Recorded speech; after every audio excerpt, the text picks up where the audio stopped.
Ke gereja itu hanya bukan untuk beribadah saja. Jadi kalau nggak care kepada dirimu sendiri, kamu nggak bisa share pada orang lain. Tapi kalau kamu bilang, I need to really share to other people ya, beban udah berat sekali. Nah, adakah di gereja, di teman-teman, orang yang bisa diajak share, dipercaya? Tidak jadi ember ya. Jadi kalau kita mengatakan itu baik-baik saja, dia menekan ke bawah sadar. Anak-anak juga kita bisa tahu kalau gelisah lagi berantem dia tidur itu mimpi buruk gitu loh ya. Tetap saja kalau tidak dekat attach pada orang tua itu tadi yang paling penting, pada lingkungan orang tua. Kemudian merasa orang tua bukan tempat untuk sharing dan tidak baik hubungan harmonis dengan orang tua. Dia tidak bisa bercerita pada siapa. Kadang-kadang ada pikiran untuk bunuh diri, suicide thought ya, berpikir.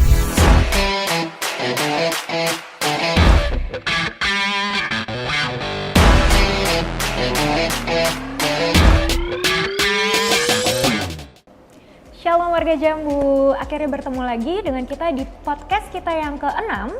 Kali ini kita akan ditemani oleh Inang Frida Simangunsong. Tentunya kalau udah dengan Inang Frida, kita nggak lain dan nggak bukan, kita akan bahas soal mental health atau mungkin melihat seseorang dari sudut psikologisnya begitu. Untuk kali ini podcast kita akan aku yang pandu. Perkenalkan, aku Elis Esther. Dan hari ini aku dan Inang Frida akan membantu untuk kita membahas lebih dalam mungkin ya, bagaimana sebenarnya seputar kesehatan gitu. Jadi bagaimana kesehatan fisik, jasmani, dan juga rohani dan yang kita miliki itu bagaimana cara mengelolanya dan apa aja sih pergumulan yang bisa kita rasakan di setiap bidang itu begitu. Mungkin dari Inang dulu, apa kabar Inang? Baik, puji Tuhan. Puji Tuhan. Masih sehat, jiwa dan rahmani semuanya, rohani juga. Puji Tuhan. Hari ini mentalnya berarti sehat juga Inang? Ya sedikit lelah dari segi fisik ya. Serangan flu di mana-mana ya kena. Oh iya. Cepat sembuh Inang ya. Amin. Oke, jadi mungkin kita akan membahas juga nih tentang hal-hal yang baru banget, nggak baru juga sih. Selama kita COVID kan udah mulai muncul nih tentang bagaimana sebenarnya mental health mulai marak dibahas di masyarakat gitu, tentang bagaimana mental health orang-orang mulai menutup diri dari lingkungan sosial dan juga bagaimana sebenarnya orang-orang itu pokoknya udah mulai menyadari lah bahwa kesehatan itu nggak cuma fisik tapi juga tentang juga bagaimana psikis dan mental gitu. Mungkin aku mau tanya dulu dari Nang, dari basic pengertiannya sendiri, sehat mental itu apa sih Nang? Ya, baik. Orang selalu berpikir kalau dia sehat itu pasti apa yang kelihatan itu sama dengan apa yang tidak kelihatan. Sedangkan kita kan terdiri dari tubuh, jiwa, dan roh ya. Jadi itu satu kesatuan tuh yang terintegrasi. Kadang-kadang kita kelihatannya sehat, tapi sebenarnya ya banyak yang dipikirkan. Perilaku kita nggak sesuai dengan apa yang kita katakan begitu ya. Jadi memang kadang-kadang kita juga lagi tidak mempercayakan Tuhan, merasakan kok nasib saya seperti ini gitu ya. Tapi sih saya kelihatannya sehat-sehat aja, saya olahraga. Tapi sebenarnya dalam olahraga pikiran saya kemana-mana. Kadang-kadang mungkin kejebur-kejogot juga bisa jadi ya. Kalau lagi banyak pikiran, iya gitu. Oke, jadi memang sebenarnya manusia itu sifatnya itu campur aduk gitu ya. Jadi walaupun bisa kelihatannya sehat, senang, bisa jadi di dalamnya ada kesedihan, atau kebingungan, marah dan semacamnya gitu ya. Berarti mungkin banget seseorang itu tidak hanya merasakan satu emosi dalam satu waktu, tapi banyak gitu ya. Oke, tapi mungkin karena kita dalam konteks kekristenan juga ya Inang, mungkin aku boleh tahu apakah dari Alkitab juga membahas soal kesehatan mental? Tentu saja. Pertama kali saya selalu membawakan ayat Alkitab ini dalam berhubungan dengan remaja, dengan orang tua, dan juga orang-orang yang berpikir bahwa mereka cukup untuk baca Alkitab saja. Terus kemudian ngapain sih psikologi, pembahasan tentang mental dibahas gitu ya. Kita ambil itu dari 1 Korintus 1 Tesalonika 5 ayat 23. Ya, baiklah tubuh, roh dan jiwa terpelihara sampai Tuhan memanggilmu ya. Jadi kita nggak pelihara kesehatan kita aja, tapi kita pelihara pertumbuhan rohani kita. Terus kita pelihara juga bagaimana kesulitan-kesulitan hidup itu tidak mengganggu mental dan juga fisik kita ya. Karena kadang-kadang kalau orang sedang susah itu cepat sekali sakitnya, ya robohnya begitu ya. Jadi Alkitab sendiri itu juga mengajarkan bagaimana manusia itu perlu mengelola pikiran dan perasaannya. Karena banyak juga ya kita bisa lihat tokoh-tokoh Alkitab yang banyak jatuh dalam dosa terus kemudian seringkali bergumul dalam dirinya, termasuk Tuhan Yesus. Kan dia pernah mengatakan berat kali penderitaannya sebelum di kayu salib. Biarkan cawan ini lepas daripadaku. Dia mau berserah kepada siapa? Karena dia mau membela manusia ya. Dan dia berserah pada Allahnya, pada Tuhannya. Rasanya cawan ini begitu pahit, begitu sulit dihadapi tantangannya ya pada masa-masa terakhirnya. Biarlah ini Tuhan ambil daripadaku, biar aku tidak merasakannya. Memang akhirnya dia sakit secara fisik karena dia digantung, disalib, ditusuk duri dan sebagainya. Tapi dia pergi dengan damai karena dia sudah serahkan semuanya ya pikirannya. 2 Korintus 10 ayat 5 juga mengatakan kalau kita berikan hati pikiran kita kepada Kristus, itu berarti kita mencoba membuat pikiran kita yang negatif. Dan kebersahan kita itu membuat kita lebih damai. Jadi intinya memang kalau gangguan mental itu membuat hati kita tidak bisa fokus pada apa yang kita lakukan. Kita tidak percaya bahwa ada bantuan dukungan dari Tuhan. Dan kemudian kita meninggalkan apa yang harus kita lakukan secara rutin sehari-hari. Itu berarti kita belum menyerahkan hati dan pikiran kita dan pergumulan-pergumulan kita kepada Tuhan. Oke. Berarti itu mungkin jadi dekat banget sama judul kita hari ini gitu. Nah, bagaimana sebenarnya kalau tadi Inang sempat mention bahkan dari Tesalonika aja itu udah nge-mention bahwa Tuhan meminta kita untuk memelihara tubuh, jiwa dan roh gitu. Udah ada 3 unsur di dalam eksistensi kita sendiri begitu. Nah, berarti apakah dari keberserahan kita yang kita miliki, apakah memungkinkan bahwa memang adanya gangguan mental atau mungkin seperti keterpurukan dan lain sebagainya, problema tersebut itu terjadi karena kurangnya berdoa? Ya itu lucu juga ya, orang berdoa pun bisa mengalami gangguan mental. Artinya berdoa itu kan menyerahkan hati, pikiran dan jiwa kita ya. Kalau dibilang kurang berdoa, kurang beriman, rasanya orang pendeta pun, penetua pun yang terus-menerus berdoa ya, terus-menerus berkhotbah juga bisa mengalami kegalauan dalam menjalani hidup ya. Ya satu kali tidak secara langsung kepada dirinya, tapi lingkungan di sekitar dirinya. Itu pasti terjadi. Pasti terjadi berarti ya. Tapi apakah memang confirm kalau mental illness itu hanya karena kurang berdoa? Oh tidak. Tidak berarti sama sekali ya, tidak. Faktornya masih banyak begitu ya yang mungkin. Berdoa memang salah satu mengatasi, atau ketika kita mengalami gangguan mental, kita tentu bisa salah satunya berdoa dengan lebih mindful ya, lebih fokus. Mungkin kalau doa kita ya sekilas aja, Tuhan saya mengalami pergumulan, jangan biarkan pergumulan ini menghantui saya setiap hari. That's all. Apakah itu bisa hilang? Pergumulannya tentu tidak bisa hilang ya, tidak bisa hilang dengan mudah saja. Jadi kan ada ini ya, apa namanya, berbuat dan melakukannya dengan berdoa ya. Orait labora itu kan juga Tuhan bilang jangan cuma berdoa, let's do something gitu ya. Jangan cuma duduk berdoa minta sesuatu datang dari atas, move on, bergerak, lakukan sesuatu gitu. Oke, berarti cenderung mental illness itu bukan karena berdoa, mental illness bukan terjadi karena berdoa, tapi cenderung dengan ketika kita memiliki mental illness atau gangguan, berdoa salah satu alternatif untuk menyelesaikan gangguan yang kita miliki. Begitu Inang ya, berarti ya. Mungkin aku boleh tahu nih, kalau gimana sih caranya kita bisa mengenali tanda-tanda kalau mental kita mulai terganggu? Ya, manusia itu terdiri dari tubuh, jiwa dan roh, pikiran, juga hati dan juga perbuatan ya. Jadi kalau kita udah pikiran kemana-mana, nggak bisa fokus, terus juga berpikir negatif, kemudian juga menyalahkan orang lain, merasakan dirinya tidak berguna, merasakan dirinya tidak bisa bermakna, itu pikirannya berarti sudah mulai terganggu. Negative thinking ya. Kemudian perasaan hatinya galau, swing mood gitu ya, swing mood. Perasaannya kadang-kadang kok mellow, di tengah-tengah keramaian dia bisa merasa sedih, bisa merasa kok orang lain bisa ketawa-ketawa, saya kok painful, lagi sakit gitu ya. Jadi apa yang biasanya dia suka lakukan, dia tidak suka lakukan. Kemudian dia biasanya bisa tidur pada waktunya, dia nggak bisa tidur. Kadang-kadang dia melakukan hal-hal yang tidak biasa dia lakukan untuk membuat pikirannya yang negatif ataupun hal-hal yang menjadi pikiran yang mengganggu itu hilang. Misalnya jadi tambah banyak merokok. Kalau udah merokok ya, tadinya nggak merokok jadi carilah apa. Siapa Kemudian, nih jemaatnya nih? ya ke alkohol ya. Kemudian banyak perempuan-perempuan dia jadi ngemil banyak. Wah, melebar dia ya. Makan ya, Artinya ya? larinya ke makan. Terus nggak bisa tidur berhari-hari. Oke. Jadi mudah sekali baper ya. Tersinggungnya cepet sensi kali gitu ya. Sensitif juga Ya, termasuk sangat, ya. sangat Kalau kita itu jadi mudah terganggu gangguan, ya. Betul. Wah. Jadi itu perasaan ya. Tadi swing pada mood perasaan, bisa pola pikirnya juga terganggu, juga secara fisik dia kok pusing gitu ya.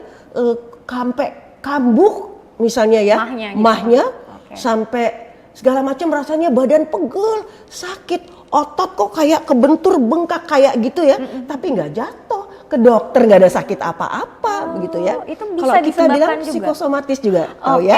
iya, Psikosomatis. psikosomatis. Kok rasanya perut saya kembung. Terus saya kalau disuruh ke depan kok kayaknya mau ke belakang gitu ya. Cemasnya tinggi sekali sehingga tubuhnya tidak nyaman ya. Jadi itu pikiran, emosi, terus perilaku yang biasa dan tidak biasa. Kemudian fisik kita juga terganggu. Oke. Itu tanda-tandanya ya. Tanda-tandanya bisa sebenarnya berarti gangguan mental itu nggak selamanya harus hal-hal yang besar kayak diagnosis yang sekarang ini seliweran di media sosial ini ADHD. Wah, aku nih ADHD nih gitu. Aku punya anger issue nih, aku punya panic attack dan lain sebagainya gitu kan. Sekarang udah jadi somehow mungkin baik karena awareness-nya semakin tinggi, tapi banyak orang jadinya self-diagnose gitu. Tapi sebenarnya perlu diketahui kalau misalnya gangguan mental tidak semata-mata adalah hal-hal yang seperti itu saja, tapi mood swing juga merupakan gangguan. Karena sebenarnya gangguan mental itu lebih ke alarm tubuh ya, Inang, berarti ya, ke alarm tubuh untuk mengetahui bahwa kita tuh lagi kenapa-napa gitu mungkin ya, Inang ya. Betul. Jadinya mungkin kita lebih jadi mengenal diri juga, mungkin sakit perutnya mah, oh aku terlalu ketakutan gitu, badannya lelah, mungkin aku lagi pikirannya lagi banyak, makanku kebanyakan gitu ya, Inang, mungkin ya. Jadinya cenderung kita merasakan yang tadi Inang sebut sebagai psikosomatis gitu, keterhubungan antara dari fisik, pikiran dan fisik, kognitif dan hati, emosi kita, perasaan kita, semuanya bercampur aduk, akhirnya keluar dari salah satu dari ketiga itu. Begitu. 4 actually ya. 4. Emosi, pikiran, perilaku sama fisik sendiri. Ya, penyakit-penyakit yang tidak jelas dari mana ujung pangkalnya gitu ya. Oke. Tapi berarti ketika misalnya nih ada jemaat yang aduh Nang, aku pusing banget 4 hari 4 malam nih nggak bisa tidur, tapi pas datang ke puskesmas dicek nggak ada flu, nggak ada batuk gitu. Berarti periksa darah juga oke aja periksa gitu darah ya. oke Mungkin aja. tekanan darah boleh tinggi kali ya, karena nggak bisa tidur, terus pengen marah aja bawaannya gitu ya, sensi gitu ya. Itu berarti bisanya mungkin diceknya malah kelayanan kesehatan mental, ke psikolog Ya, gitu. tapi tentunya kita harus paham bahwa kita sendiri mengakui nggak ada sesuatu yang menjadi beban pikiran kita. Ada banyak juga orang tua yang sering kali banyak pikiran tentang anaknya, tentang menantunya, tentang cucunya, siapapun gitu ya. Menurun kondisi tubuhnya, kesehatannya juga ya, ya mudah flu, terus makan tidak enak, terus kemudian kok cepat merosot kondisinya ya. Kalau dia sedang terminal illness ataupun merasa bahwa kok saya ini tidak diperhatikan oleh anak-anak, kok anak-anak tidak tahu bahwa saya menginginkan sesuatu tapi tidak bisa mengungkapkannya karena anak-anak cucu biasanya sibuk sendiri gitu ya. Aduh, kurang dipedulikan berarti Nang ya. Betul, Aduh. ya. Iya, malah sebenarnya mungkin lingkungan itu ya juga turut berperan ya dalam diri kita sendiri gitu ya. Oke. Mungkin aku boleh tahu Nang, kan tadi kita udah bahas nih gimana sebenarnya adanya gangguan itu sendiri. Mungkin aku boleh tahu karena kita berbicara mungkin ke spiritualitas juga punya peran terhadap jiwa kita. Mungkin aku mau tahu kira-kira untuk kalau dari peran gereja sendiri untuk menangani ketika jemaat yang punya keterpurukan, mungkin ditinggalkan atau kedukaan tertentu, itu gimana sekali, itu? betul, ini penting sekali ya. Sebenarnya saya mau menekankan juga remaja dan pemuda kita di gereja ya. Oke. Karena ini menjadi sasaran penting yang dapat membuat mereka melihat bahwa ke gereja itu hanya bukan untuk beribadah saja. Ya. Adakah remaja dan pemuda kita ketika beraktivitas, ketika dia belajar CD, ketika dia melakukan aktivitas di dalam kepemudaan dan sebagainya, dia merasa dia nyaman, dia dapat kedamaian. Pulang itu bukan tambah mumet, persoalan yang dia bawa kok kayaknya makin ditambah persoalan ketidaknyamanan yang terjadi di sekitarnya. Ya, itu yang kita lihat. Jadi di sini perlu ada edukasi dan kesehatan mental, kesadaran ya. Edukasi, kesadaran pentingnya kesehatan mental. Dari mana kesehatan mental itu berada? Tentunya kita perlu banyak dengar ya seminar, podcast seperti ini.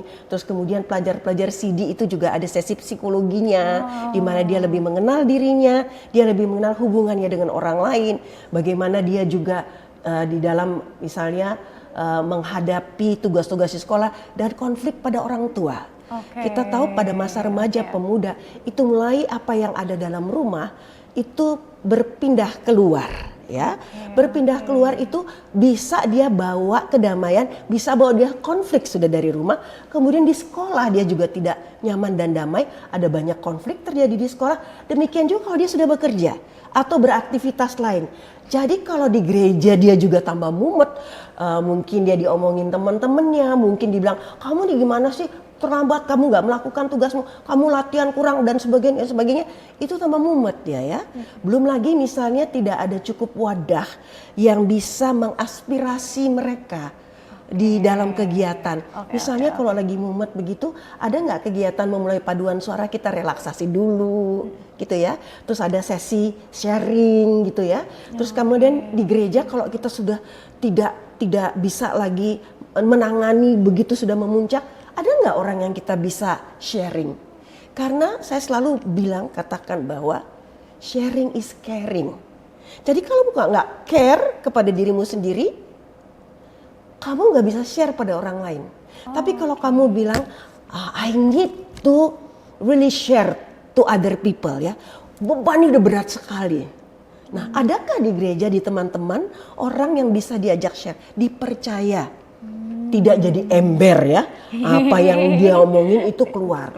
Nah itu bisa teman, bisa penetua, bisa pendeta, bisa orang-orang lain yang dilihat kok lembut hatinya, kok bicaranya mau mendengarnya aktif ya, tidak belum apa-apa udah judge bawa kayak Alkitab, kamu tidak sering berdoa, kamu tidak percaya Tuhan gitu, belum apa-apa kan sudah seperti itu ya. Jadi kita juga perlu edukasi, perlu kesadaran, perlu juga melatih kepemimpinan ya.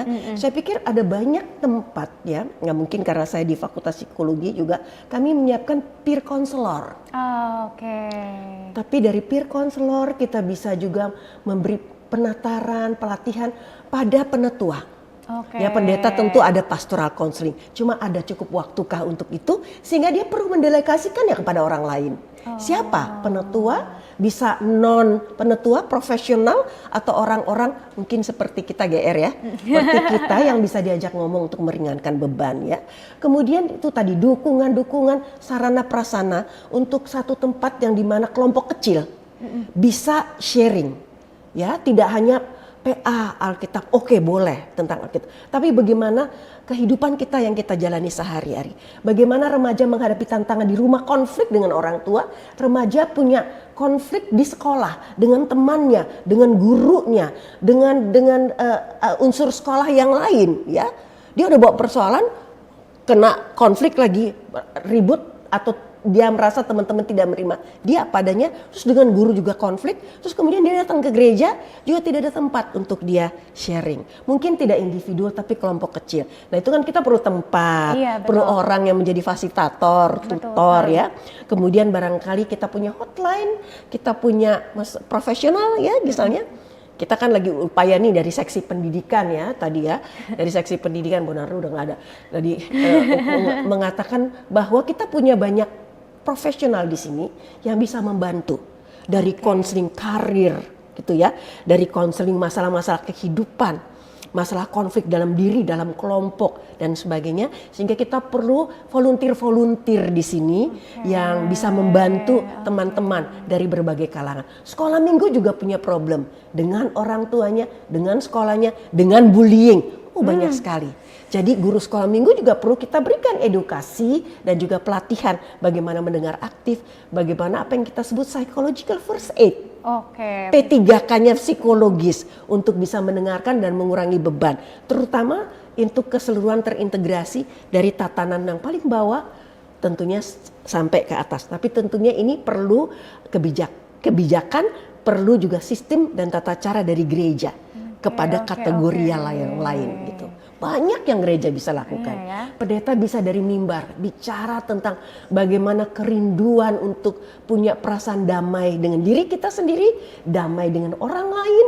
Kemudian bagaimana juga khotbah-khotbah itu memberi ruang-ruang dalam mencari kehendak Tuhan dalam hidup kita. Bagaimana kita bisa melihat ada rasa potensi dan juga tempat untuk kita mengadu pada Tuhan, dan bagaimana kita dapat kemudian memperoleh itu buat diri kita dan kita menjadi lebih bermakna, pulang dari gereja terisi dan juga bisa berbagi dengan orang lain. Wow. Jadi sebenarnya kalau dari peran gereja sendiri itu banyak ya, banyak sekali. Tadi Inang sudah jelasin tentang bagaimana seminar, peer counselor, bahkan HKBP Jalan Jambu dengan si pendidikannya juga sudah memfasilitasi dengan hotline-nya sendiri ya untuk memberikan konsultasi, itu baik untuk sekolah minggu, remaja juga, untuk kebutuhan permasalahan psikologis berarti ya Inang ya. Betul. Oke, berarti luar biasa sekali kalau misalnya akan menjadi wadah yang sangat bagus ketika gereja itu menjadi tanda kutip pelarian dari masalah yang ada di keluarga atau di tempat kerja atau di sekolah gitu ya. Tapi gereja menjadi rumah untuk berpulang gitu ya. Oke. Nah mungkin aku boleh tahu Inang, kalau tadi itu mungkin peran dari lingkungan atau dari luar terhadap diri kita ketika kita membutuhkan. Mungkin aku boleh tahu kalau dari diri kita sendiri nih terus mulai merasa tidak sehat mental gitu, yang merasa seperti aduh aku lagi depresi gitu, aku lagi tekanan batin atau mungkin demotivasi, burnout gitu. Apa yang bisa kita lakukan pertama kali untuk membantu diri kita sendiri? Oke, ini penting sekali ya.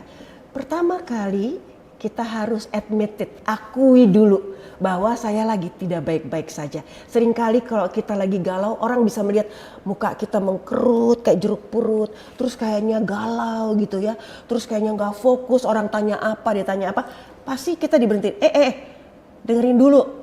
Ini kamu dengerin saya apa enggak? Oh iya, kenapa dengerin? Kamu baik-baik aja nggak sih? Oh enggak apa-apa, saya baik-baik aja, terusin gitu ya. Saya baik-baik saja gitu ya. It's okay with me, are you okay? Yeah, I'm okay gitu. Dia tidak mengakui bahwa dia sebenarnya sudah nggak bisa tidur berapa hari, makan tak enak, tidur tak nyenyak gitu ya. Terus hubungannya dengan orang lain juga sedang terganggu, baik yang dekat maupun dengan orang tua yang setiap hari ya ketemu. Nah itu harus diakui dulu ya, jangan selalu mengatakan saya baik-baik aja. Jadi ini saya selalu mengatakan seperti fenomena gunung es. Yang kelihatan kecil sedikit, tapi sebenarnya yang di bawah sadarnya itu luar biasa, bisa menghantam dirinya ya. Jadi kalau kita mengatakan itu baik-baik saja, dia menekan ke bawah sadar. Ya, dia tidak ingin orang tahu dan saya tidak ingin memikirkan itu, tekan bawah sadar. Padahal justru kalau dia mengakui, dia mencoba mengangkat, mengurangi beban bawah sadarnya yang begitu banyak. Karena ada banyak persoalan yang dibawa dari mulai dia kecil sampai saat ini. Itu banyak terpendam di bawah sadar. Nggak pernah diomongin. Karena dia pikir kalau saya pernah dibully, nanti kalau saya ngomong bullying, nanti bagaimana caranya, saya nggak tahu ketemu orang lain dan sebagainya. Itu terbenam lama. Jadi akui dulu pertama kali, angkat dia di bawah, dari bawah sadar ke kesadaran. Akui. Kemudian kedua, kita mau nggak sih lepas dari masalah ini? Kita mau galau terus nggak sih gitu ya? Kalau nggak, cari dukungan. Cari dukungan. Hidup tidak pernah bisa sendiri. Selain Tuhan Yesus, selain berdoa, Kita tahu bahwa Alkitab sendiri mengatakan bahwa jangan sendiri hidupnya. Sendiri jadi berdua, jadi berbanyak. Karena apa? Kalau satu jatuh, yang satu bisa menolong. Ya, bertemanlah selalu, punya relasi sosial yang baik. Karena di situ, kalau kamu tidak bisa menyelesaikannya sendiri, kamu juga lagi agak terganggu dan kurang percaya dan kurang fokus untuk melihatnya dari segi spiritual saja. Ayo, ya cari dukungan relasi sosial ya. Kalau memang perlu sampai saya ada banyak juga remaja-remaja mahasiswa yang sampai tidak bisa ditelepon orang lain dimatiin, orang tua suruh makan nggak mau makan, kamar itu gelap berapa hari, nggak tidur, nggak mandi, nggak sikat gigi, nggak ngapa-ngapain. Itu sudah perlu cari profesional ya. Berangkat dari kebutuhan kita, baru dia bisa dibangun. Kemudian tentu harus jaga kesehatan fisik ya. Tadi kalau nggak makan ya, saya juga merasa udah mulai agak kurang sehat, sakit. Makan nggak enak ya. Tapi bisa nggak kita bilang pada diri kita sendiri, ayo makan. Telan aja di rumah sakit kan gitu ya, nggak enak makan di rumah sakit. Makan aja kalau kamu mau sembuh. Kalau kamu nggak mau sakit lama-lama, telan obat ini, telan makanan ini. Ya, jaga diri. Oke, males, mager olahraga, udah lama ya. Ayo keluar. Di universitas juga di fakultas saya lihat mahasiswa-mahasiswa tuh mager banget naik lift. Saya ajarin mereka, ayo naik tangga. Pelan-pelan walaupun saya sudah opung-opung, jalannya pelan pegangan tangga. Tapi upayakan itu alur darah ya, mengalir dengan O2 dalam tubuh kita. Itu membuat healing proses di dalam diri kita ya. Jadi berolahraga. Kemudian gunakan strategi manajemen stres. Ya. Ada banyak cara untuk manajemen stres. Tadi pertama, kalau kita lagi blocking, kalau kita punya terserang panic attack gitu ya. Pertama kali pokoknya kita menjejak dulu ya, berdasarkan dulu. Kemudian pernafasan, ambil nafas. Karena apa? Ketika blocking itu otak tidak teraliri darah dengan baik. Sehingga tidak berpikir dengan sehat, kekakuan tubuh itu membuat kerja otak terhambat.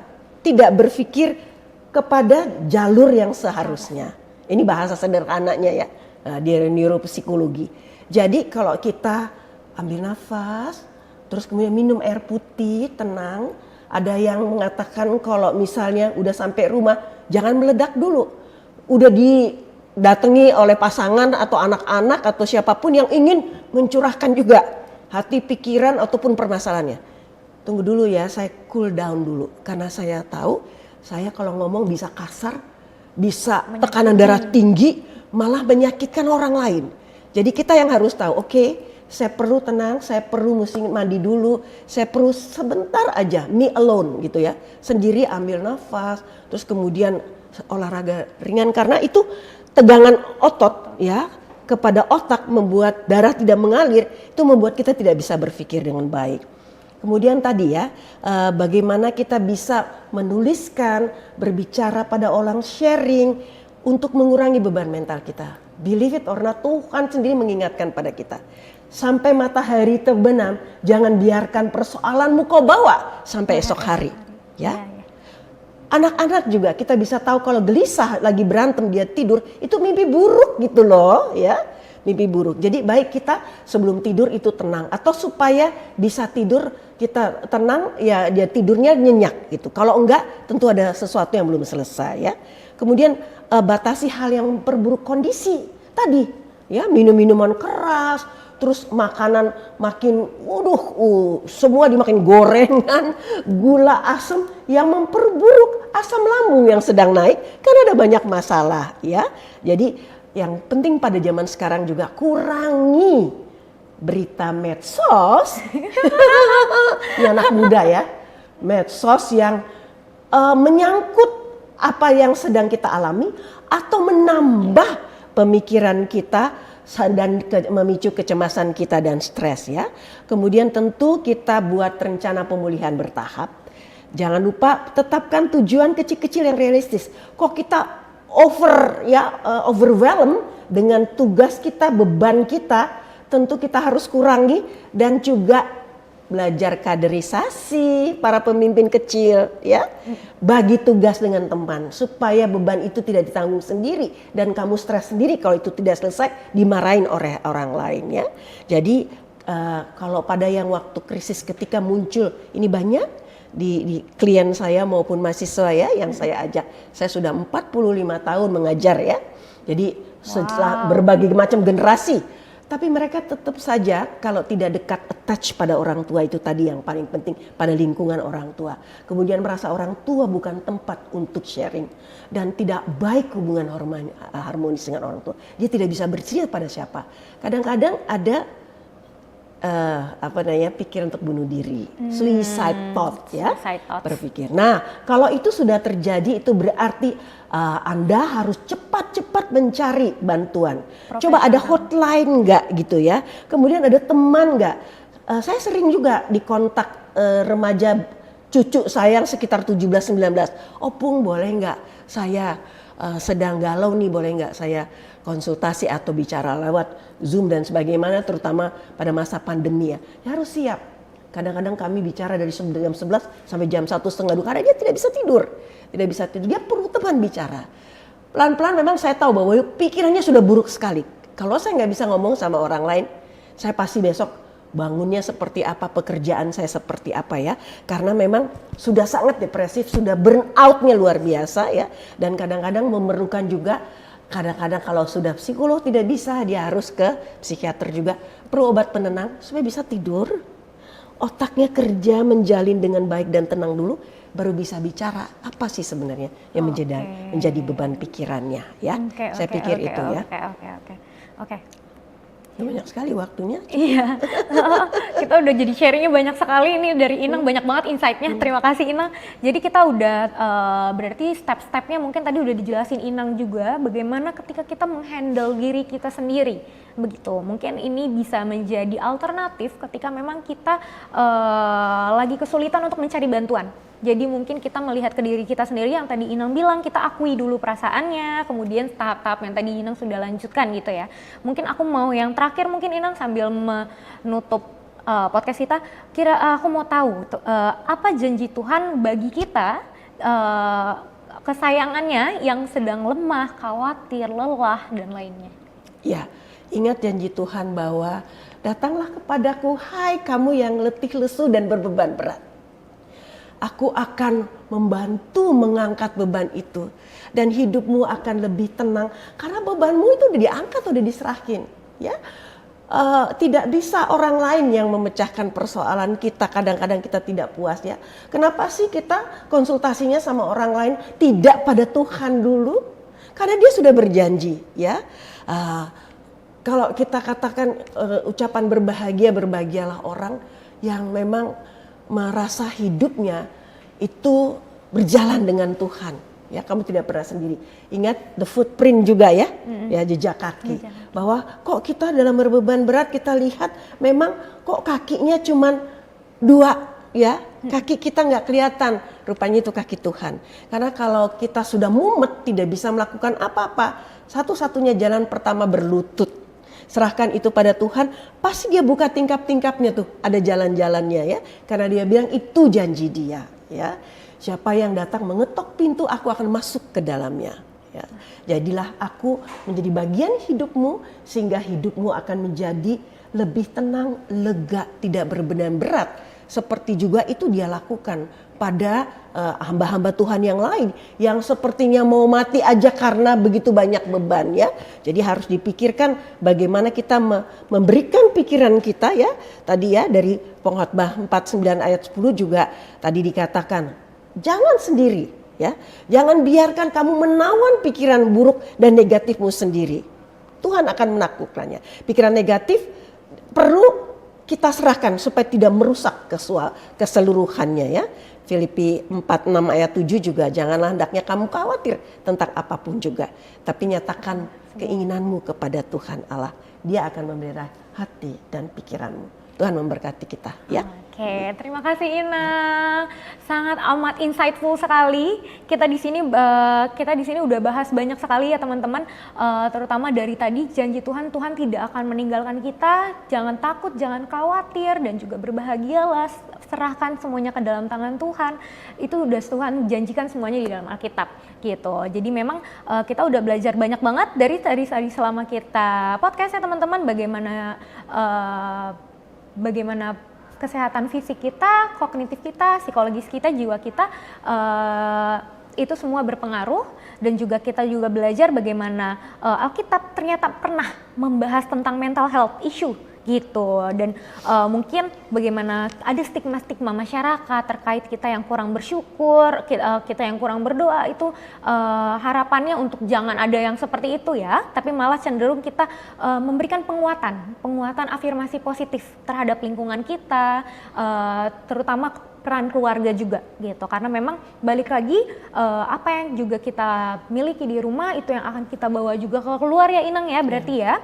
Dan juga ternyata gereja memiliki peran yang besar sekali di dalam memberikan bantuan untuk penanganan psikologis bagi jemaat-jemaatnya. Jadi memang terutama untuk jemaat Jambu, warga Jambu, jangan lupa juga kalau kalian sedang merasa khawatir, gundah gulana, mungkin perasaan tertekan yang sangat berat, atau mungkin simptoms yang dalam bentuk fisik yang tidak kalian mengerti tapi terjadi, dapat dikonsultasikan bersama dengan si pendidikan dari HKBP Menteng. Nanti hotline-nya akan dibantu juga ya sama Inang Frida ya, berarti. Dan juga untuk teman-teman yang tadi udah dikasih tahu sama Inang Frida bagaimana untuk menangani diri kalian sendiri dulu, akui dulu, cari dukungan, utamakan coba untuk cari relasi sosial, cari bantuan, dan juga coba kalian berangkat dari kebutuhan dasar kalian dulu. Makan, tetaplah makan, olahraga, tetaplah olahraga, mulai lakukan strategi manajemen stres, sharing, journaling, atau buat target yang realistis, dan hal-hal itu dapat menjadi langkah pertama kalian dulu untuk menyelamatkan diri kalian sambil kalian mencari pertolongan kepada orang yang lebih profesional gitu. Mungkin bisa dirangkum seperti itu Inang ya. Mungkin Inang ada closing statement? Saya cuma mau nambahkan satu ayat yang sangat penting yang saya selalu ingatkan ya. 1 Korintus 6 ayat 19 sampai 20. Tubuh kita adalah bait Roh Kudus dari Tuhan ya. Jadi peliharalah tubuhmu dari mulai pikiran, perasaan, kemudian perbuatan, dan juga itu kita bisa lihat dari perilaku kita sehari-hari. Itu akan mendukung kesehatan mental. Jadi yang merusak-merusak, yang banyak lemak, yang banyak rokok, alkohol, yang kurang-kurang baik itu dikurangin supaya tidak mengganggu fisik dan juga pikiran kita. Terpujilah nama Tuhan, kami percaya bahwa itu perlu tidak hanya kalian sendiri, tetapi lingkungan yang mengasihi kalian, mengingatkannya. Jadi kalau diingetin, ingat ya, nurut ya. Ingat ya. Baik, terima kasih Inang Frida sudah menemani diskusi kita hari ini, seru sekali. Banyak sekali insight-nya dan juga banyak jokes juga dengan Inang Frida. Inangnya juga baik sekali. Kalau begitu, untuk tema mental illness, apakah kurang berdoa? Tentu salah teman-teman, tapi malah dengan ketika kita memiliki gangguan, berdoa adalah jalur alternatif yang baik dan direkomendasikan sekali ya untuk menyerahkan beban kita kepada Tuhan. Gitu teman-teman. Kalau gitu aku Elis Pakpahan dan juga dengan Inang Frida Simangunsong pamit undur diri untuk podcast kita yang ke-6. Sampai jumpa di podcast kita yang selanjutnya. See you.